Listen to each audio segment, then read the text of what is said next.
Hello everyone, welcome back. I wanted to talk to you guys today about red flag laws, okay, and why they're every lawyer's wet dream, okay, specifically every divorce lawyer's wet dream, okay. And no, I've never been involved in divorce, so I'm coming at this from an outside perspective. But obviously, I live in the real world. I know what goes on out there. And for those of you that don't know, a red flag law is basically a law that allows the police to come into somebody's house and confiscate all the guns based on some accusation that has not been proven. There has not been a conviction. Okay, so basically you're depriving people of property without due process. Okay, and the Fifth Amendment specifically says that you cannot deprive people of life, liberty, or property without due process. Okay.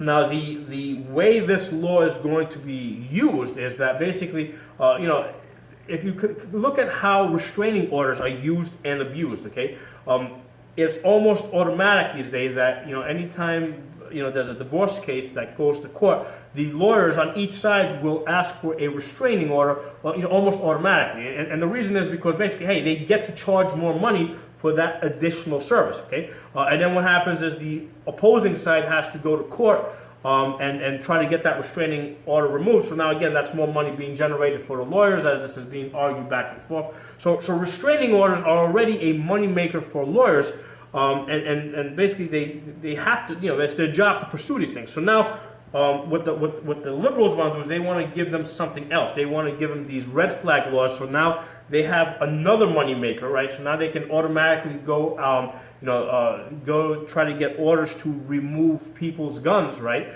without due process because they haven't been convicted of anything.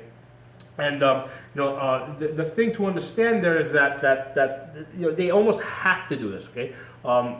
Because if they're trying to prove that this person is such a terrible person that they shouldn't have custody of their children, right? How can they make that strong of an argument without saying that the guns should not be removed? Okay, so it's a certain thing that will happen. The divorce lawyers will push for this. Will push these red flag laws to remove people's property, specifically their guns, without that due process. And the people writing these laws, right, the politicians, they are fully aware of this, right? They know this because in most cases they are lawyers themselves.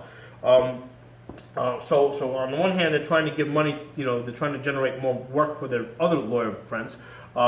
But what they're really looking to do here is they're basically trying to get the population to disarm itself, okay? Because they know that, because of, the moral breakdown, in our society today, mostly being caused by liberals, because of this moral breakdown, 50% or more of marriages end up in a divorce, okay? So what they're gambling is that, hey, if we can get these people to divorce themselves and go through the court system and start, making accusations of craziness against each other, through the use of these red flag laws, we can get the people to disarm themselves, okay? And they're seeing that their efforts to disarm people, they're running into some difficulty as far as disarming people through other means. So that's why they're trying now to get them to disarm themselves. Okay, and the thing with this is it'll be a slow process. If the government announced that they were going to start invading houses and just taking the guns out, if they were going to do door-to-door confiscations, there would be a mass uprising against that, okay, because it's happening all at once and it's sudden. But through the red flag laws, because it's being done a little bit at a time, and because it seems like it's a conflict between individuals, it's not going to get that mass uprising, okay. And the other thing that they're counting on here is that within the household, naturally, everybody knows everybody's secrets. Okay, so that's the other thing that they're trying to get out of this. And the reason why they're trying to get the people to fight each other. And basically, almost in our homes, there's a lot of things that we will sometimes do that will seem insane to an outsider, okay? For example, you might like to sing in the shower, okay? So, an argument can be made if you're holding a bar of soap in the shower singing, you are clearly insane, okay? And that's obviously a very light example. There's a lot of other things that will probably happen within a household that will be brought out and be used as a case for insanity, okay? So that's what the liberals are trying to get at of this, and liberals love divorces. Okay, they try to push them as hard as possible. They try to create laws to specifically give women incentives to get divorces. They'll give them more child support, more welfare, and the reason for this is because the liberals know that single mothers, divorced mothers, single women typically vote, Democrat. They'll typically, even if they started off as conservatives, at the point that they get a divorce, they usually will flip, they'll flip over to the liberal ideology. Okay, so that's so by pushing a lot of these laws, they're actually what they're really doing is they're trying to get more votes over to their side. Okay, and ultimately that's what it comes down to for these liberals. They're just trying to get more power out of this. Okay. So that's the reason why these red flag laws are so dangerous. It is outright disarmament. It is an attack on the Second Amendment, on our right to bear arms.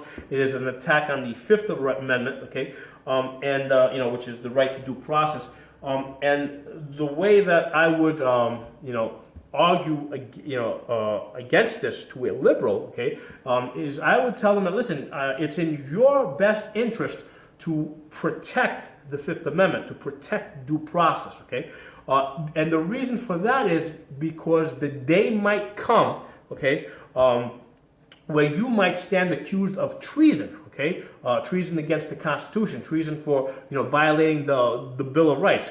And at that point, okay, some of us on my side, okay, we might demand, hang them first and then due process later, okay?